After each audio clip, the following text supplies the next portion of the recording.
Hello, and we are live. Welcome to Design Wake Up, the place where twice a month design, innovation, and management meet. We are your hosts, Sam, Marco, and Simon.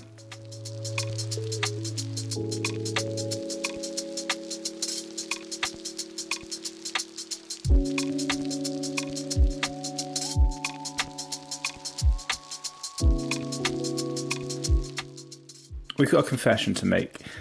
We've been a bit rubbish, and you know that thing where you just use somebody else for your inspiration? And last week we used Marcus Brownlee for inspiration. This week we're using Marcus Brownlee for inspiration. So we're going to get a letter from his lawyers soon, I'm pretty certain. But until that time, we'll just keep riding that thing. Me and my extensive bank account can afford a legion of lawyers. So I'm pretty sure we can't afford that type of representation, but I know if you don't see us next week, you'll know what happened. yeah, got lost in the supermarket trying to pay the bill. That's what happened. Marco's supermarket lawyers chasing him down. Right. This week, we're going to be talking about, well, the inspiration came from a video that Marcus posted a while back. The problem comes from how entirely unpredictable electric car launches have been for the past half a decade, to the point where if you put your money down for one of these things, you really don't know exactly what you're going to be getting or when you're going to be getting it. Tesla's success has convinced a lot of people they can spin up a new electric car company too. Making new electric cars is really difficult and really expensive, and starting a new electric car company is even more difficult and even more expensive. What Tesla have to do with design ethics? And while we will explore the topic of design ethics, and by the way, we have an expert here. Sam is doing a PhD in design ethics. So we need to announce that here today. But I think there's an important area that we'll explore here and why we're talking about Tesla. For just a bit of context, in 2027, they announced the second version of the Tesla Roadster. Yeah, we're going to have to stop you there. Why? Because 2027 hasn't happened yet. Oh. Also, I'm always out of my time. 2017. Oh my God. Should I start again? No. Just carry on. we're leaving all of that in. In 2017, Tesla announced the second version of the Tesla Roadster. If you don't know, the Tesla Roadster model actually was the first model that they produced. I'm a big Suits fan, and there's an episode, I think it's like the third episode or whatever, that they have the car in the series. So it was really, really cool. By the way, if you're not a Suits fan, I don't know what you're doing with your life, honestly. Anyways, going back to what we're talking about. So they announced the second version, and it was expected to be released in 2020. The way to reserve it was really, really simple. If you had a lot of money, make a credit card reservation of $5,000, and then you had 10 more days to wire $45,000, and you would reserve a very exclusive Roadster 2.0 electric car. And in 2029, they announced the new Cybertruck, which was expected to be produced in 2021. However, it's 2022, and we don't have neither the Tesla Roadster nor the Cybertruck. So we'll be talking about showing our point of view as to whether Tesla is doing something wrong and covering that within the topic of design ethics. So basically, Tesla are getting an interest-free bank loan courtesy of their fans. At first, this kind of draws parallels with other product design and product management processes, such as creating Wizard of Oz prototypes or concierge prototypes, where you're kind of pretending to do one thing and delivering another. Those are prototypes that are meant to look like real online services, where you might expect a database and some automated services and APIs to be running things in the background. But in reality, you're doing something like emailing a man that sat at his computer, and he takes care of certain things, such as generating a quote for your insurance policy or sending you a pair of shoes, which is the the most famous case. If you've read The Lean Startup, you'll know all about that. If you haven't, link in the description. But in those instances, the customer is actually getting a product. It's just making an automated process, or what seems to be an automated process, a manual process behind the scenes. It also reminds me a little bit of the case study in The Lean Startup, again, about the Dropbox MVP, which is effectively just a video which goes over the functionality of Dropbox, but kind of fakes it. If you go on YouTube and look it up, you can actually watch that video. And that was used as a pitch to get funding for Dropbox in its really early days. That's kind of more in line with what's going on here. We're effectively selling a product that doesn't yet exist. And I think it's interesting to delve into the ethics of doing that. Where is it that the product designers should stop and say, well, hang on a second, I know that this doesn't exist, but I'm selling it nonetheless, hoping that one day it will exist. It's interesting. I was listening to you talking about the ethics and where do we draw the line, being a product designer or an engineer in terms of developing or not developing something. And I think we are touching here, obviously, in the scope of design ethics. But I have to tell you this, and maybe this will be a hint for a spoiler or not, we'll see. But the perception I had of Tesla in terms of the ethics behind it is completely different than what I have today after I've done all of the research necessary for this episode. But there's also an aspect here that is, what is design ethics at the end of the day? And I said it in the beginning of the episode that we have an expert of design ethics here with us, our very own Sam. Maybe when I finish my PhD in 6 years, I'll be an expert. But I do have an opinion, which hopefully will be enough for now.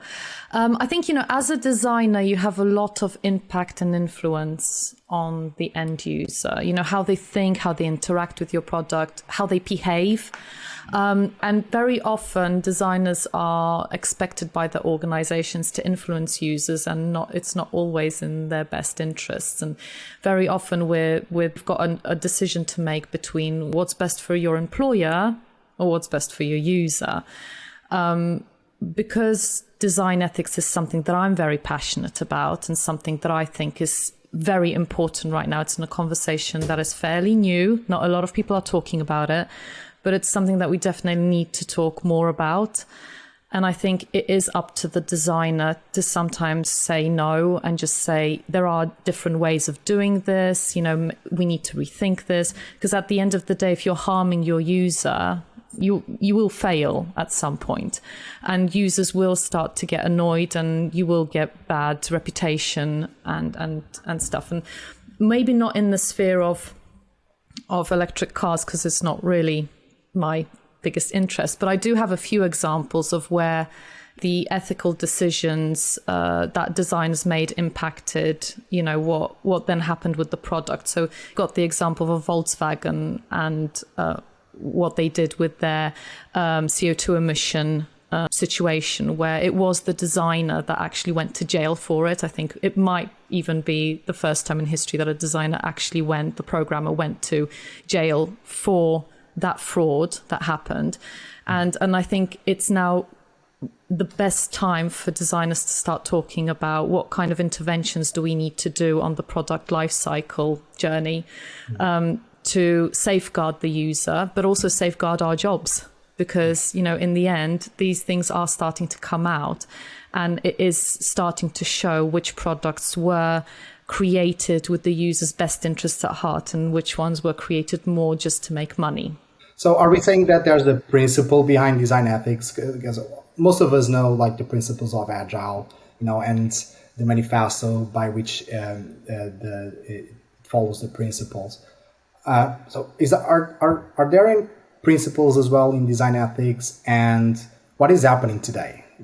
I think design ethics has many forms. So, from how you choose the projects and products that you work with, who do you work with from client side, there are different types of clients that you can or cannot work with. You've got copyrights, you've got, legal protection. From what I understand, there isn't an ethical code at present. It's something that is yet to be defined. Hence why I'm doing a PhD. I'm very excited, as you can tell. I think it's up to us designers to come up with that code, and we need to create something consistent. We need to, if we look at even design thinking processes, we can see that there are a few different ways of doing design thinking.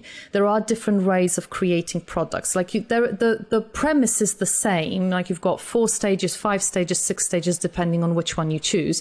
But the premise is the same. You've got the kind of empathizing, you've got the design, you've got the testing, all that.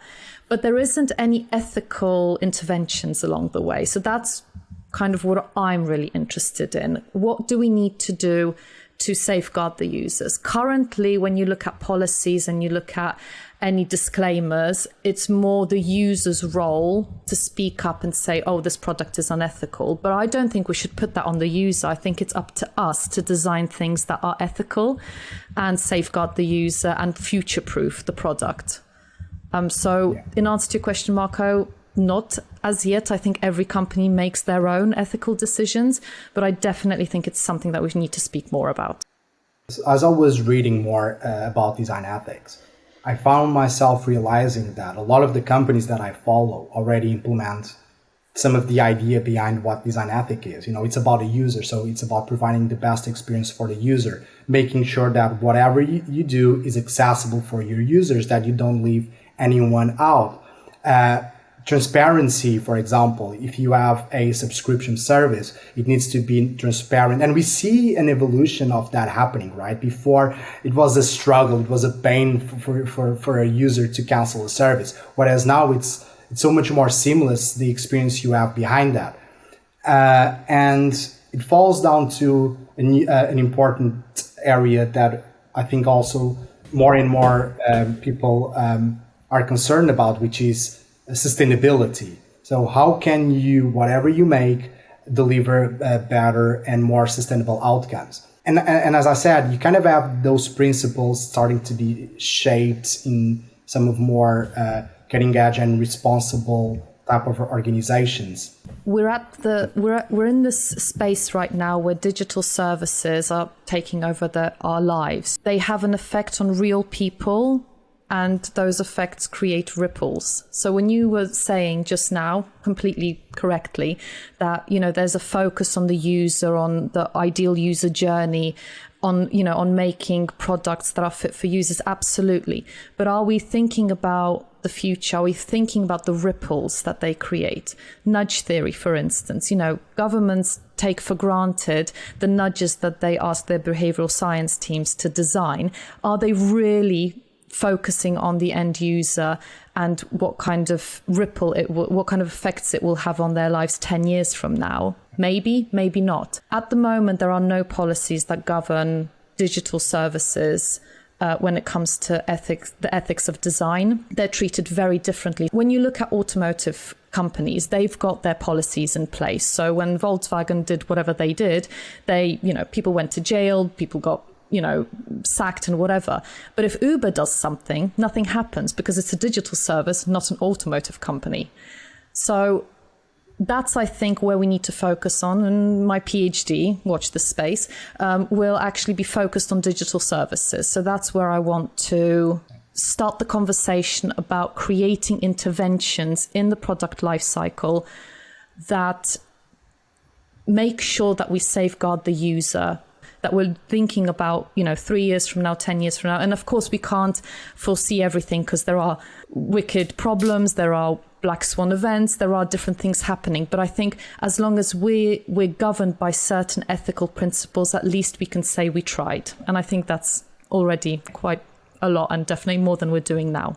But we are getting out of a bit off topic, and we need to go back to the Tesla analogy. I don't think we are going off subject. I think that brings us back to the larger question at hand. And when you talk about ethics becoming more and more important, I disagree with you. I don't think you're right there at all. I think, if anything, we're finding more and more elaborate ways to get around giving users a good user experience. Now, there's usually a transaction going on when you're talking about the work that we do. So as an example, last year I got a free trial of Apple TV, and to start that trial, I had to give them my credit card details. And the thing that I was expecting to happen would be that you would start the free trial, you would immediately go into your settings and cancel it so that you wouldn't get billed when you inevitably forget that it was set up a year later.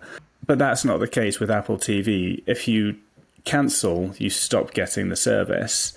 And I think it's not beyond the wit of man to understand that that was done on purpose. The best user experience would be to just give your Apple ID that is associated with your new laptop, which is why I got the deal, and just get the free Apple TV. But that doesn't serve the bottom line of Apple, which is kind of the give and take of this argument.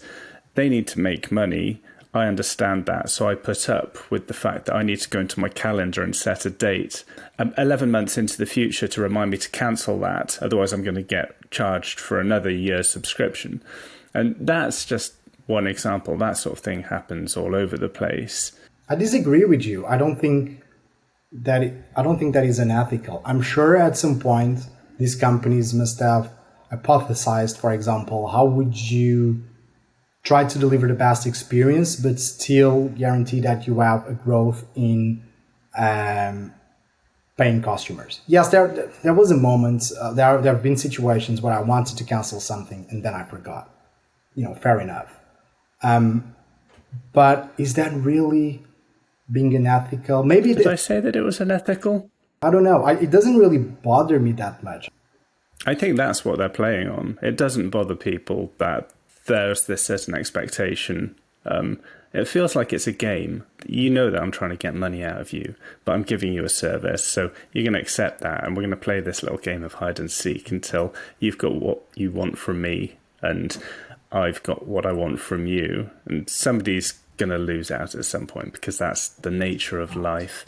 It's subjective. What is unethical? Where does unethical turn into malice, turn into dangerous? There's a sliding scale, so you can't really say that sludge is unethical. But if you think about the user journey, the ideal user journey, again, that is different for every person. Like, you might think that you're designing the perfect user journey, but you've got unconscious bias just the same as everyone else does. So you're going to create an ideal user journey that you think is perfect, very often not thinking about the wider system. And people are going to find shortcuts. They are going to go around it because that's what it is. It's all relative. Everything we do is relative. So I think you're absolutely right. Where does good and bad start and end? But just like we've got design principles, just like we've got processes in place for designing a product and for being successful, just the same way we can have one or two interventions along the way just to ask ourselves the questions. And I'm going to now say one of the best lines in cinematic history from Jurassic Park. Just because we can doesn't mean we should. Oh, God. That's a good line. So when we're talking about Apple doing things that I personally think, sacrificing UX in return for a potential return on investment, there's a lot of returns in that sentence, but I'll go with it. I'm heading down that path because it kind of feels like there's an unspoken agreement on both sides. I understand the risk of putting my credit card details in here, for getting that service in return, which kind of leads us neatly back to Tesla. We ask, is it ethical to get that interest-free loan from your users when you are a massive company with deep pockets already? Is it ethical? Is it unethical? Is there kind of an understanding that when you put your money into that Tesla website, that you kind of know what you're getting yourself into? Let me start by saying this. And I think I already said it, but I'll say it again.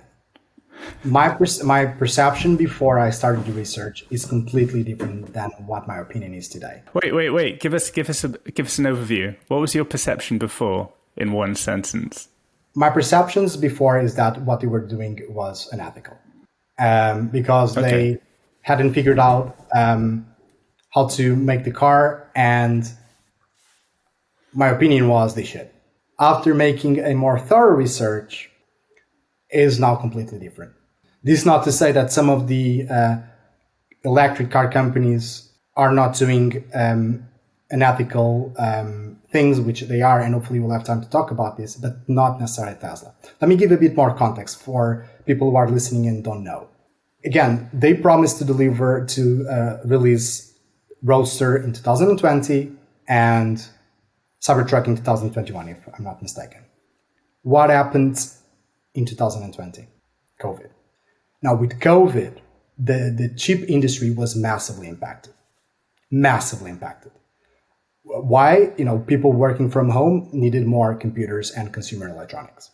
And on top of that, so it's really, really difficult to produce electric cars. It's a new industry, and Tesla does this from the ground up, as opposed to other companies, General Motors and Chrysler and others.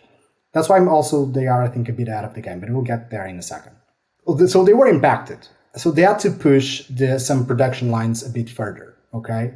Now, a fourth reason, and not a lot of people know this, the Model 3 almost bankrupted Tesla because it's so hard to produce an electric vehicle. Until you figure out how to mass produce it, it's really difficult. That's why Marcus said in the video that not all of the other companies have moved from the stage 4 of the prototyping to mass production. It's really, really complicated. And Tesla has figured it out. So they had the same problems with the Model 3. They had delays in the production, delays in the logistics, but in the end, they delivered. Okay? So is it really unethical? I don't think so. Tesla is really disrupting the industry. And this new model, the Tesla Roadster, which will be released accordingly to Elon Musk in 2023, will bring a complete all different paradigm into the industry. We should praise the work they are doing. And that's my opinion. I accept other points of views, but I think it's really important what they're doing, and I don't think it's unethical at all. Don't you think that these very intelligent people that work in a company should kind of foresee how long certain things will take? I mean, I know that building one thing is a lot easier than building a lot. And I do understand that COVID happened and chips and fish and everything, you couldn't get them. I get that. I really get that. And actually, when it comes to 2020, yes, that's fine. But I'm still a little bit like, it's not the only situation. It's not the only example. And I just feel like, when you go onto Kickstarter and buy something and they don't have a date of completion or when they'll send you kind of make a decision to buy something without knowing exactly when you'll receive it. But when a company like Tesla or any other automotive company who's already established and has such a brand gives you a date, you kind of assume that they're going to make that deadline. I would agree 100% with you if it wasn't for COVID. They had to shut down COVID definitely is the disclaimer here, because I get that. I mean, we couldn't even buy toilet paper, let alone batteries, so I get that. But yes, of course you need to deliver against the expectations, but at the end of the day, you also need to keep your company running. If they were to defocus their attention to the production lines that needed a perfection due to the lack of chips, due to the disruptions on the supply chain, and focus that and have like a middle focus attention to all of the lines that require production, they would go under. So is it what they did unethical? I don't think so. We're talking about something really complicated here. Just to pause the conversation for a second, does anybody here actually think that it is unethical? I'm kind of worried that we're pushing the ethics thing when the question is more about, as a product manager or a product team, how mindful do you have to be about the feasibility of what you design when you're approaching a problem in a design thinking way, starting with the user and finding out their unicorn solution for this problem? Where do you draw the line with that? No, but no, Do we think this is unethical? I think you're right, Simon. I think it comes down to whether what they were thinking they could achieve. Like if Tesla thought, oh no, we're definitely going to nail 2020, and then, well, we know what happened.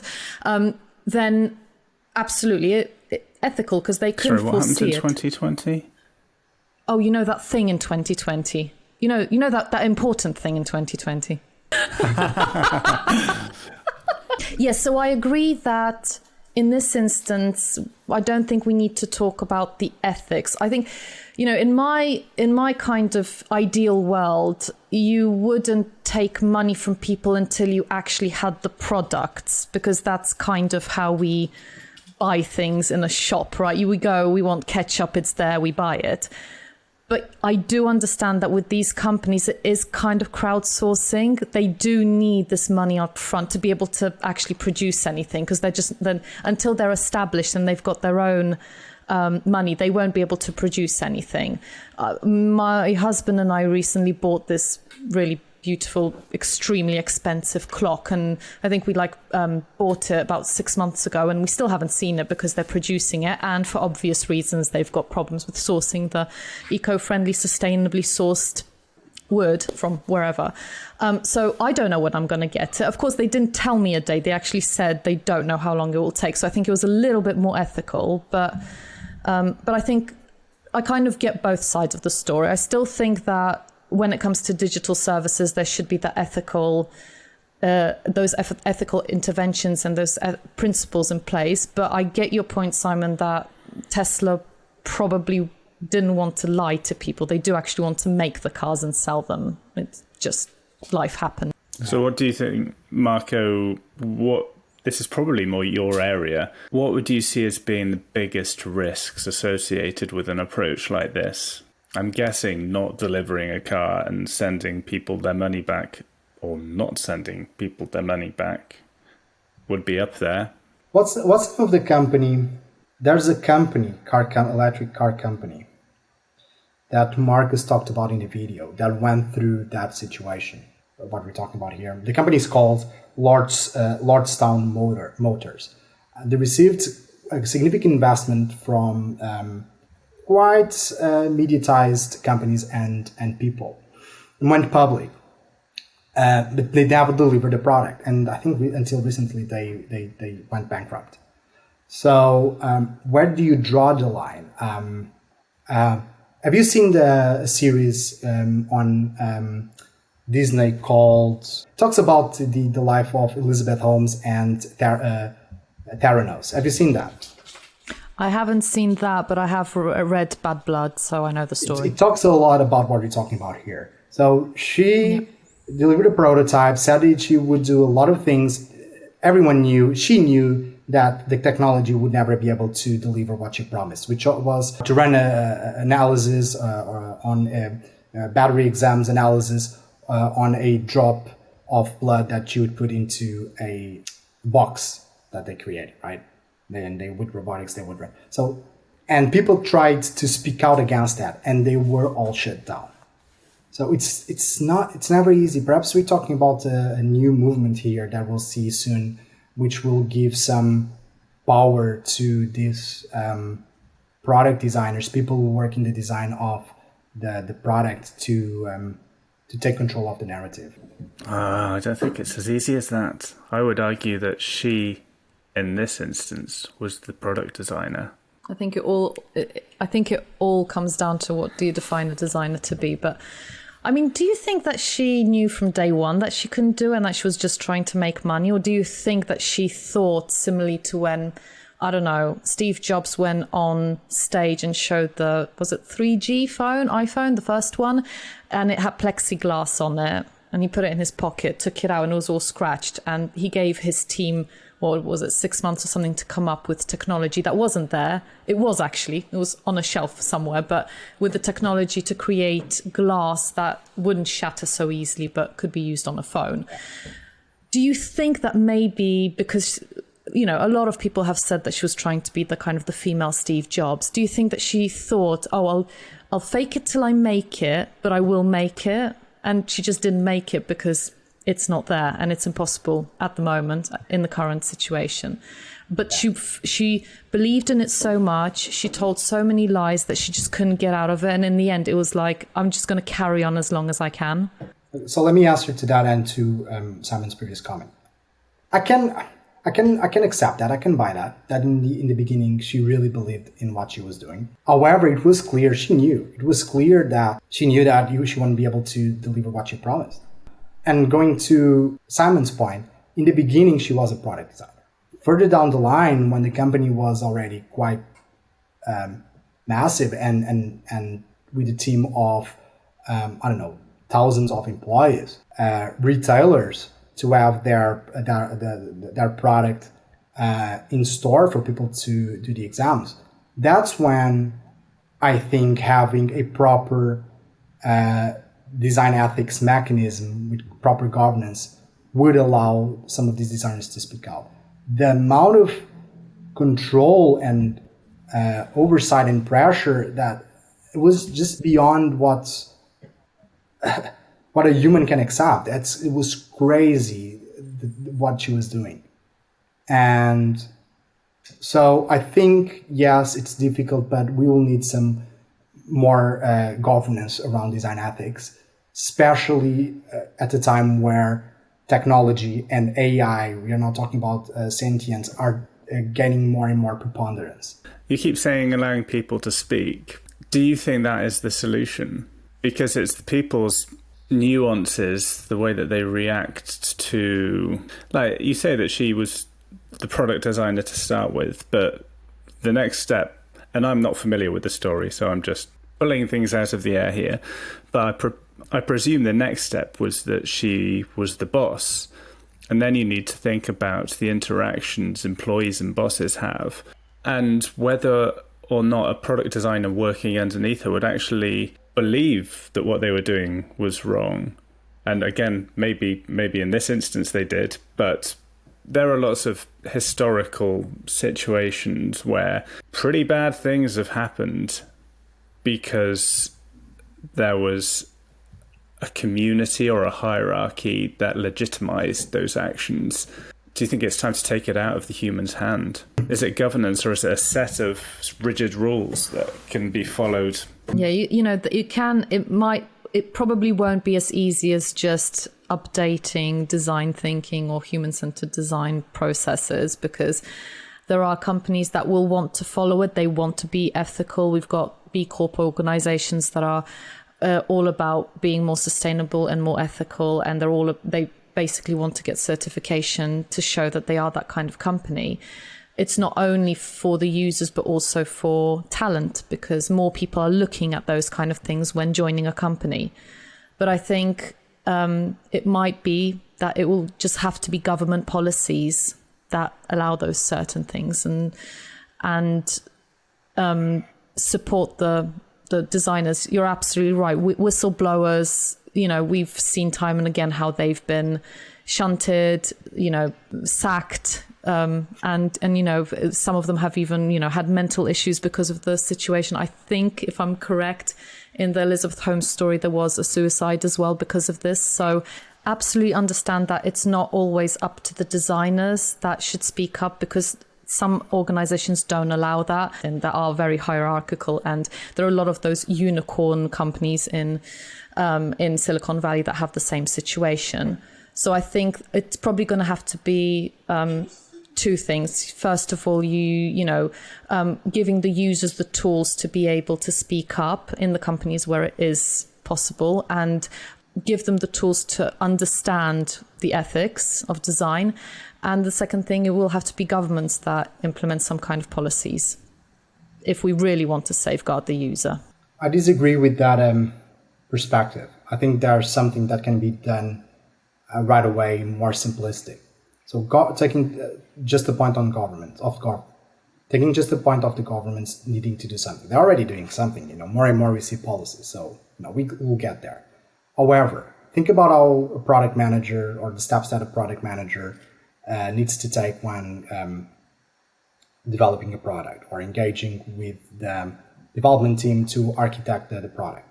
Especially in banking, you go through the barriers that exist that would prevent the product to be developed, or what you need to develop in order to follow, let's just say, payments guideline or payments rule. Why shouldn't you be able to follow, for example, design ethics guidelines, right? So you can cover obviously the usability for the user, accessibility, developing something. You need to also cover people who have, let's just say, visual impaired problems, right? And the list goes on. Privacy, the same thing. Transparency, the same thing. Why shouldn't there be a guideline for design ethics when developing a product? I think we can do something faster by having someone looking at this with really close attention, probably working with governments or the bodies responsible for implementing this, and make this a cross industry wide adoption. But I disagree with that point of view. I think there's something we can do by implementing some rules and guidelines when developing this product, as I said.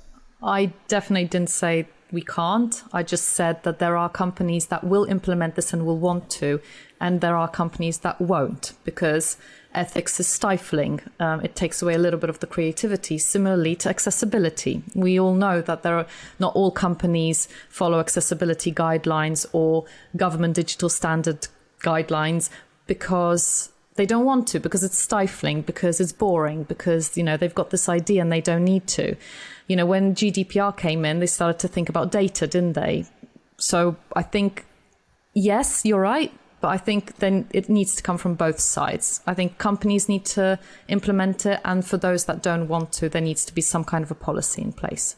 Does it really take creativity away? It's a good question to ask our users. Put your comments in the comment box below. So I think that rounds off the episode on ethics, even though I think we decided halfway through the Tesla case wasn't about ethics for us. But it would be a really interesting subject to explore in future episodes, especially now that we know that we have a world-renowned expert in the field. No pressure on getting that PhD, Sam. Thanks, Anyway, guys. This episode is looking pretty long. Let's round it up. Sam, where can you find us? Well, you can go to our Instagram account, design.wakeup, or Twitter, design_wakeup. We've also got a LinkedIn page where we publish a few extra bits, so definitely head over there. And we've got a website, designwakeup.com. And if people want to see us, if they're that way inclined, if they want to watch our faces and lips moving, Marco, where can they do that? Channel. If you want to see handsome Simon giving more beautiful introductions and Sam speaking about the... Sorry. Sorry. We're leaving all of this in. I'm entitled to have We're this leaving it in, so just finish it. I'm entitled to have these moments to decide. Go to our YouTube channel. We'll be posting our video versions of our podcast there and more content to come. I've got a question for you. Mm-hmm. If you're watching us on YouTube, do you watch your podcasts on YouTube? Or do you prefer to listen to the audio only? Just a bit of user research down there in the comments. It's going to be embarrassing if you scroll down and there are no comments because, well, it just will be. Leave some. Yeah. I'll be like, Marco did a completely fake survey on LinkedIn the other day where he got all his mates to comment about what he wanted to talk about. Not really. I actually asked them to give my honest opinion. Sure. As long as they are agreeing with yours. A lot of them want to know how design immerses into change management. This is a rambling episode. If you like rambling episodes, subscribe, like, and follow us on your podcasting platform of choice. That was it. I'm going to say goodbye. I don't know whether Sam and Marco are going to carry on, but that was it for me. See ya.